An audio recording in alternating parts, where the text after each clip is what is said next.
मनुष्य का जीवन केवल उसके कर्मों पर चलता है। जैसा कर्म होता है वैसा उसका जीवन होता है। इस संसार में देखने के लिए बहुत सारे खूबसूरत स्थान हैं, पर सबसे खूबसूरत जगह है बंद आंखों से अपने भीतर देखना। सफलता खुशी की चाबी नहीं है, खुशी सफलता की चाबी है। आप जो कर रहे हैं उससे अगर आप प्यार करते हैं तो आप जरूर सफल होंगे।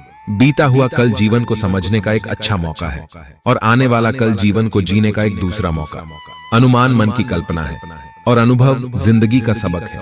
सच्ची खुशी तभी होती है जब आपकी सोच, कथन और कर्म में समानता हो। जैसे तेल समाप्त हो जाने पर दीपक बुझ जाता है, उसी प्रकार कर्म के क्षीण हो जाने पर भाग्य भी नष्ट हो जाता है। जब मेहनत करने के बाद भी सपने पूरे नहीं होते तो रास्ता बदलिए, सिद्धांत नहीं, क्योंकि पेड़ भी हमेशा पत्ते बदलता है, जड़ नहीं। मौन सबसे अच्छा उत्तर है किसी ऐसे व्यक्ति के लिए जो आपके शब्दों को महत्व नहीं देता। मनुष्य जन्म लेता है तो उसके पास सांसें तो होती हैं, पर कोई नाम नहीं होता। जब मृत्यु होती है तो उसके पास नाम तो होता है, पर सांसें नहीं होती। इसी सांस और नाम के बीच की यात्रा को जीवन कहते हैं।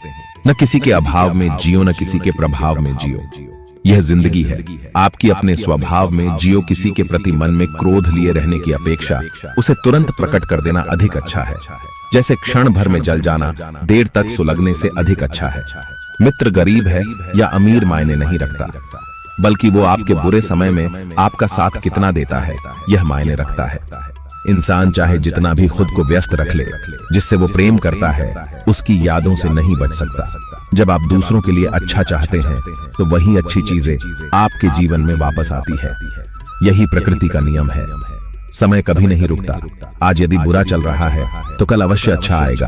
आप केवल निस्वार्थ भाव से कर्म कीजिए और वही आपके हाथ में है।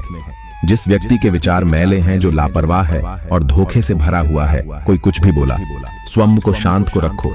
धूप कितनी ही तेज हो, समुद्र सुखा नहीं करते।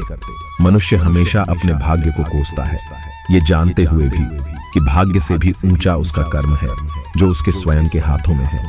एक समझदार व्यक्ति वही है जो दूसरों को देखकर उनकी विशेषताओं से सीखता है, उनसे तुलना और ईर्ष्या नहीं करता।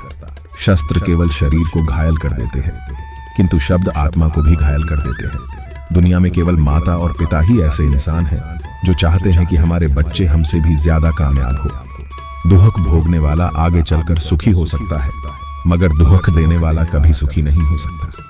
समय मनुष्य के बनाए मार्ग पर नहीं चलता। ध्यान रहे आप अच्छा कर्म। जय श्री कृष्ण।